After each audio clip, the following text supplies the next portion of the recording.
After the euphoria of the Pran Pratishtha in Ayodhya at the Ram Temple, a lot of the attention has shifted to Kashi and Mathura. Cases are ongoing in court, particularly in the case of Kashi Vishwanath.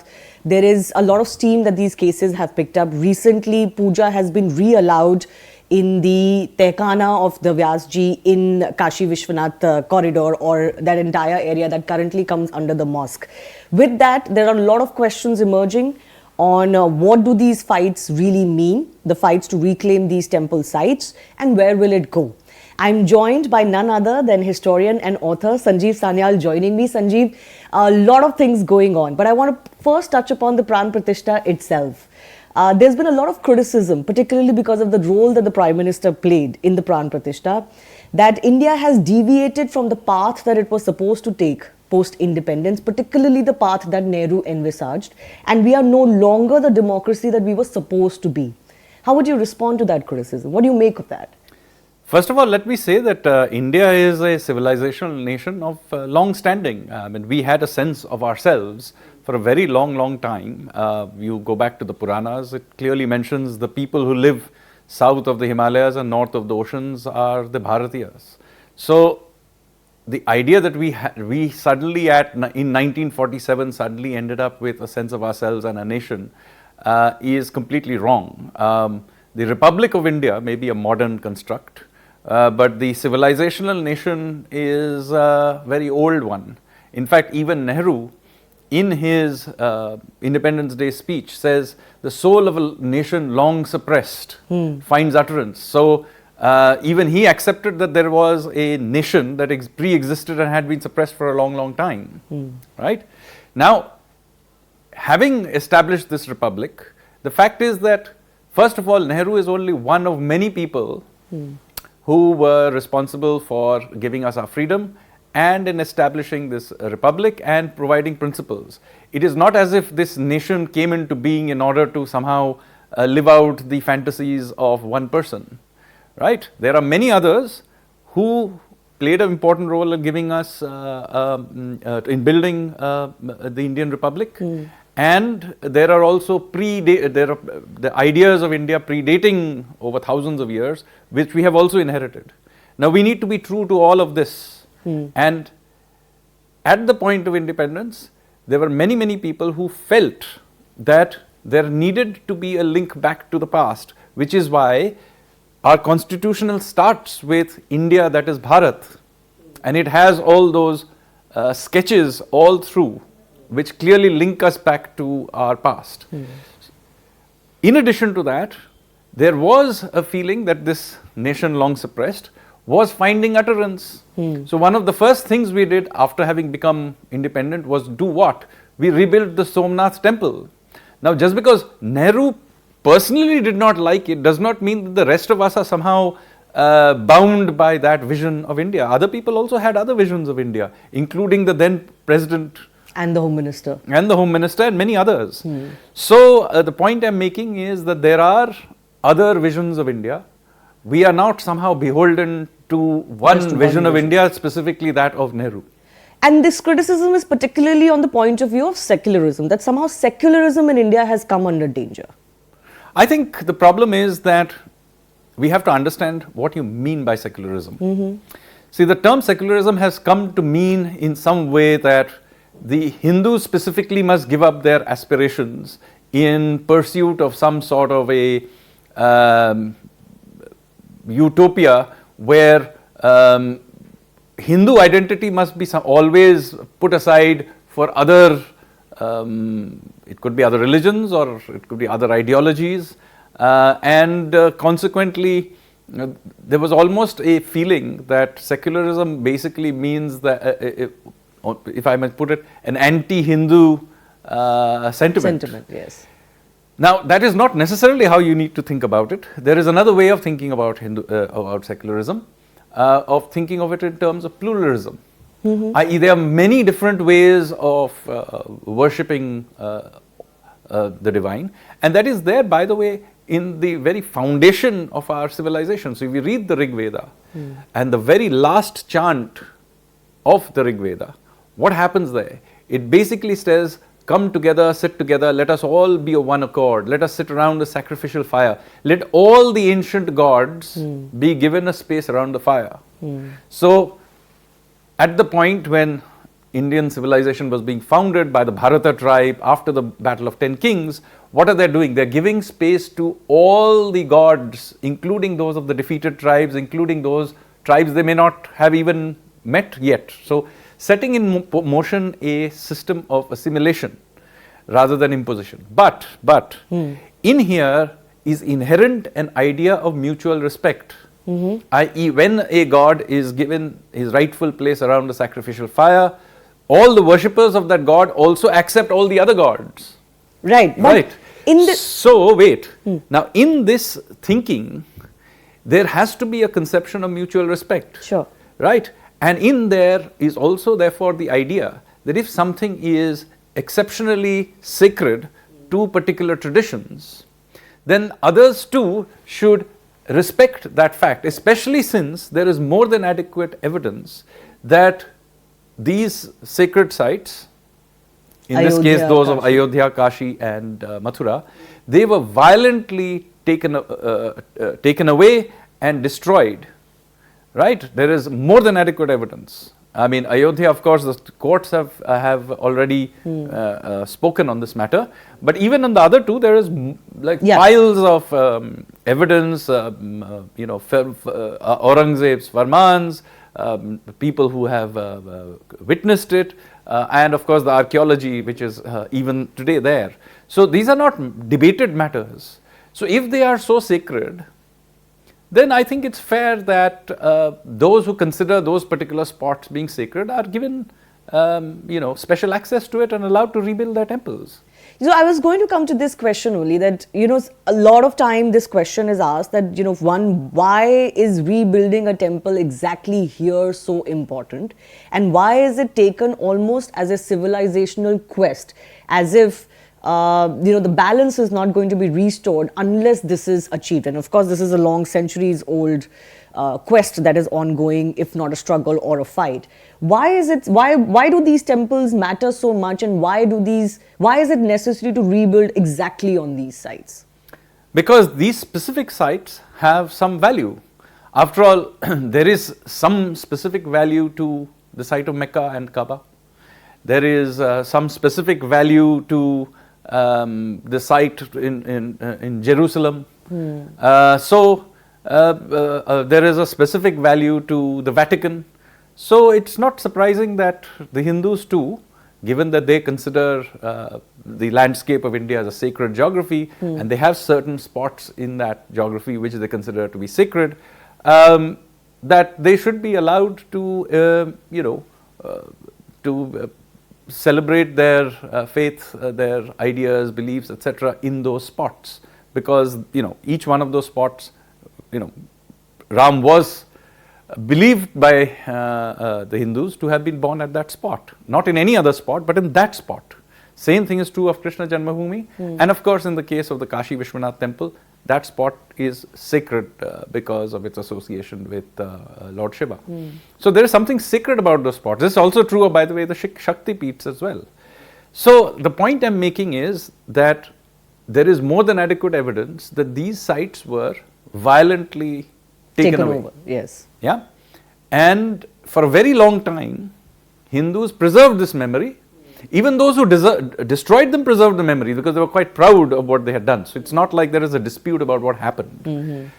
Now, I think it's fair that it is returned to those to whom it rightfully believes, and why belongs to. And why is it that it is projected very key to Indian civilization and the preservation of that civilization?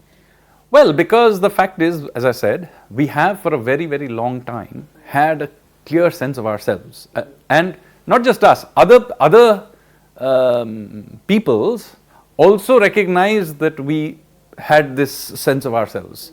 So, others use the words Indians or Al-Hind or whatever other term.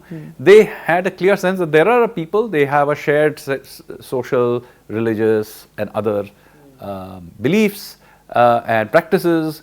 And of course, the people of India themselves celebrated it in the network of pilgrimages and various other shared frameworks that they had. Now, this civilizational framework did come under enormous attack, and that is also recorded. And those who were attacking it were quite conscious of what they were doing. So they did target those nodes of this civilization which were considered sacred. I mean, it's not like they were randomly going and attacking things. They were specifically targeting certain places and said so in their texts. And multiple times. And multiple times. And of course, those people, and these sites were being also rebuilt. Yes. So the fact is, the Kashi Vishwanath, for example, it mattered obviously that it was destroyed and rebuilt. And even before Ayodhya Bai, it had been rebuilt many times. Yes. And even after it was rebuilt by Ayodhya Bai, you have somebody like Ranjit Singh sending gold for the Shikhar. So there is a certain association we have. It's a symbol of our civilizational nation. Just like the parliament is a symbol of our republic. If it is torn down for whatever reason, we will rebuild it. And isn't it remarkable, this particular strength of our civilization, that despite these sites being under attack since the 12th century and many of them being attacked multiple times, they've been rebuilt multiple times. Yes. At that same spot with whatever limited resources people had at that time. Do you see any parallels to this anywhere else in the world, or is the Indian civilization really unique in this, in preserving this memory? Well, certainly the fact that as an ancient Bronze Age civilization, we don't see the same kind of commitment to the continuity of the civilization pretty much anywhere else in the world. After all, where are the Egyptians rebuilding the temple of Horus? Where are the Romans rebuilding the temple of Jupiter? And the Greeks rebuilding the temple to Athena? So we alone, in that sense, have retained this strong commitment to our civilization. Having said that, some similar kind of idea does exist in others too. There is, after all, among the Jews, for example, this idea about a homeland and of a temple that was there on a site, which is in fact the source of a lot of friction there as well. And so there are other civilizations that do have similar ideas. The Iranians may have changed their religion, but they do have a very strong sense of a ancient civilization, going back all the way to Khurush the Great. And the Chinese have a similar sense of themselves. One can debate whether Confucianism is a religion or not, but it still to this day informs a lot of the way that things see the world in terms of their in terms of their hierarchical view of the world. A lot of it derives from Confucian thought. Then of course the Japanese, where they have a living embodiment of their civilization in their emperor.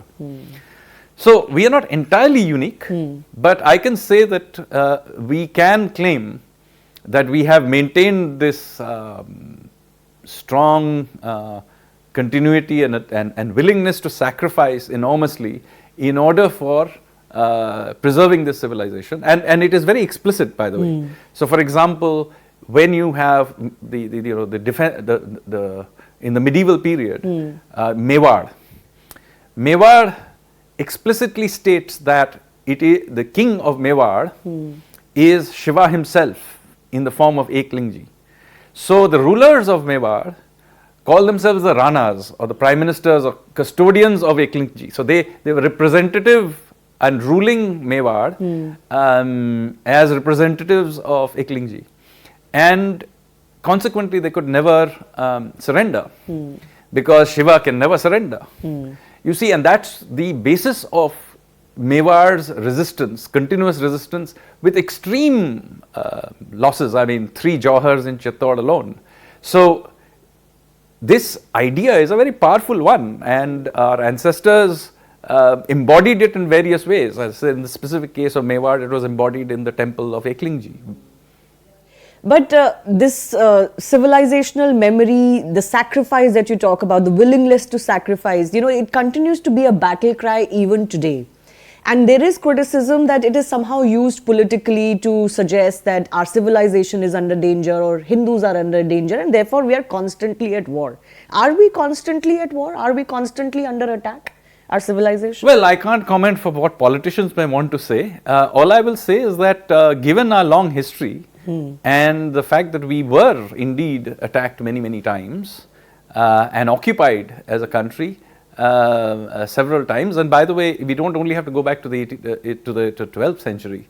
You can go a long way back. I mean, we were invaded by the Huns, the Greek Macedonians, and by the Sakas, and so on and so forth. So, we have a long history of invasion. The Portuguese and the Goa Inquisition should not be forgotten. So, there are many, many attempts. Now, some of those cases, we absorbed them into our civilization. And in some cases, there was a clear attempt to undermine our civilization. So, for example, there were Christians in India before the Portuguese came. They were very much a part of our culture. But it was quite different when the Portuguese turned up and did the Goa Inquisition. So, what I'm trying to say, you've got to be, it's not to be seen purely in religious terms. There are enough assimilation and exchange. There are many ideas that are today in Hinduism which may be of foreign origin. I mean, for example, the specific way in which we build temples today may have a Greek origin. If you go back to Vedic times, first of all, much of it was around fire sacrifices, not formal temples. And there were shrines. So there is an old tradition of building shrines, which is quite ancient. But there would typically be a small shrine underneath a tree or something like that. The kinds of sort of Gram Devta kind of smaller shrines that we build. The idea of building a grander temples starts around about 2nd century BC or thereabouts, and or even maybe a little bit earlier. And it's possible we were influenced by the Greeks on this. There are many other ideas we may have absorbed from others. There are monotheistic strains in Hinduism today which may have derived some of their ideas from the Abrahamic religions. And so on and so forth. And we have imbibed many other things along the way, I'm sure, from Christianity, from others. So I'm not making the case that we are some sort of a pure civilization. And along the way, we have absorbed many, many things that in fact, that is our strength. That is our strength. That's so I am not an advocate of a purist idea of India, nor is it that we must always hark back to some pure period that may have existed in the beginning. That is not the case. We are an evolving religion, and along the way we have picked up many things. And when we are talking about civilization, also remember that while there is obvious strong Hindu roots to it, there are many parts of it, others who have come and added to this. So if you talk about Indian civilization today, you have to accept that our food, for example, includes tomatoes and potatoes and all kinds of other things. The language I'm speaking to you in is also a foreign language, but we have now basically absorbed it. So there are many good things also we have absorbed, but the point I'm making to you is just because we have absorbed so many things from outside, and many of them are good things, does not mean that we therefore must celebrate our own subjugation. So it is entirely possible to think of the Taj Mahal as a beautiful building or the Victoria Memorial as a beautiful building and not be wildly keen on the British Raj. Or the Islamic rule. Yeah. I do want to ask you, one of the debates that's really kicking in right now, post Ayodhya, given what's happening in Kashi and Mathura, and because of certain statements that have been made, is that where do you stop and how far back do you go? So first question that is possibly upon us again, it has been pondered upon many, many times, is that where do you stop? Do you stop just at these most sacred sites, which are Ayodhya, Kashi, Mathura, maybe one or two more?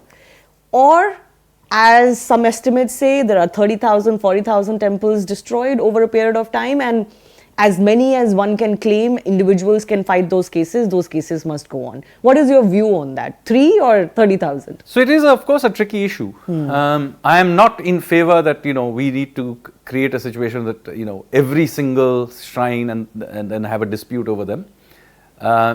It is quite clear to me that at least the most sacred sites should be returned, especially if there's clear evidence. But getting into a situation where every single shrine is disputed will become very, very messy and I think unnecessary as well. So, is there a black and white answer to this? No. What do I think should happen? I think it should just evolve along the way. What will happen is that the more obvious sites, the more sacred sites will have greater public support and let it make its way through the courts. Our courts are not easy things to navigate. So, presumably the ones that are better cases will eventually win over. So, I am okay for there to be certain amount of legal friction to this process, because then it will over time evolve to whatever is a new equilibrium or whatever you may want to call. So, the 3, 4 or maybe a few more of the obvious bigger sites should be returned, and I don't think they should be that should be in any way stopped. But for the 30,000 sites, I'll be more careful about that. But even for these 3, 4, 5 very, very key sites, there is still an insistence. For example, despite the ASI report. So let the process happen. If you see, even for Ram Janmabhoomi, it took decades and the process happened. Now, in the case of Kashi and Mathura, the evidence is black and white. But there is an unwillingness to accept that evidence. Maybe, but as I said, let it go through the court system. I'm very clear that a properly legal, constitutionally based system should be used for all of but this. Sanjeev, the point and it will take time. Let the evidence be put there forward. There is no other way. It will have to be a legal process. But my point is that even in the case of Ram Janmabhoomi, for example, there are still people who cause consternation by suggesting that some injustice was done there to Muslims. And similarly, even in Kashi and Mathura, despite more obvious evidence being available actually than Ayodhya, there is this insistence to not even agree that a temple was destroyed. Look, the most basic fundamental aspect of this there will conflict. always be people who will argue either which way. I'm sure there is somebody who will still be saying, oh no, let's build a hospital there or something like that. So, this kind of debate can go on forever. My view is, look, there is a process of doing this. Let's go through that process. Let the evidence be put forward and let the courts and of course more generally the public and I think there is a sense of reasonableness about this at some deep level. There will always be extremes, by the way, on all sides. On all sides, yes. Yeah. So, I think as happened with Ram Janmabhoomi, ultimately even most Muslims also accepted it and even celebrated it. I know several Muslims who said it was a good thing. So, the same thing will happen here as well. There are plenty of Muslims even in Varanasi who think that the Gyan Vapi temple should be returned. And the same thing is true of Mathura. And I think that process should happen. And I think there is also something to be said about going through the struggle to build these things. Because in some ways, if you get it too easily, in my view, our attachment to these monuments will not be the same. After all, to some extent, the building of Ram Janmabhoomi is such a big deal, partly because we had the struggle involved. So I think this is, it's important to put in that effort in a world of nihilism and irreligiosity, which, for example, is there in much of the West. India is quite unique in that younger, even more educated people tend to in fact be much more religious in the sense of being proud of their civilization and so on. So this would not have happened if we hadn't gone through this process of struggle to build this temple. You're right about one thing, that it's a very unique thing we are witnessing about the younger generation as well. Because, when I talk about these temple movements, you see even agnostic and atheist Hindus, for example, being very, very clear about the civilizational context of the fight that they represent. And we are witnessing that, for example, in the younger generation that you talked about. You don't really have to be a devout Hindu to care for these sites, which is a very unique aspect as far as this struggle is Absolutely, and that's why I keep using the word civilization. Hinduism is not a religion in the sense that Abrahamic religions are. I'll end on that note. Sanjeev Sanyal, thanks a lot for speaking to us. Of course, we'll have to wait and see where this quest goes and whether it's going to involve more struggles as Ram Janmabhoomi has seen, or could it actually be more reconciliatory as some suggest. Thanks a lot for watching.